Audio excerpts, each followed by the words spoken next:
Does voter fraud exist? I don't know for certain. Are you an expert in voter fraud? No, I'm not. Well, why then is Twitter right now putting purported warnings on virtually any statement about voter fraud? We're simply linking to a broader conversation so that people have more information. No, you're not. You put up a page that says, quote, voter fraud of any kind is exceedingly rare in the United States.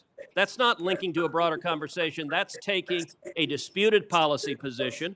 And you're a publisher when you're doing that. You're entitled to take a policy position, but you don't get to pretend you're not a publisher and get a special benefit under Section 230 as a result.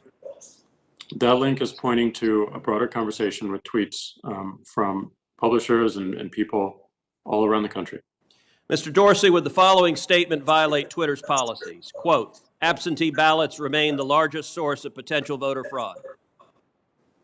I imagine that we would label it so that people can have more context and read through. How about this quote? Quote, third-party organizations, candidates, and political activists. Voter fraud is particularly possible where, quote, third-party organizations, candidates, and political party activists are involved in, quote, handling absentee ballots. Would you flag that as potentially misleading?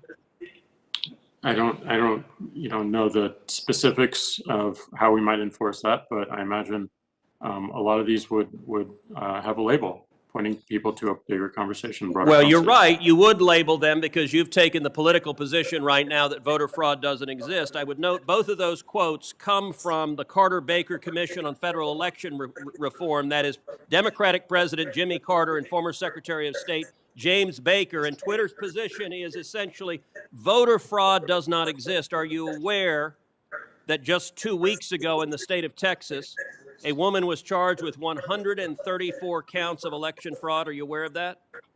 I'm not aware of that. If I tweeted that statement with a link to the indictment, would you put a warning on it that says, well, the Democratic Party position right now is voter fraud doesn't exist? I don't think it's useful to get into hypotheticals, but I don't believe so. You don't believe so? Well, we're going to test that because I'm going to tweet that and we'll see what you put on it.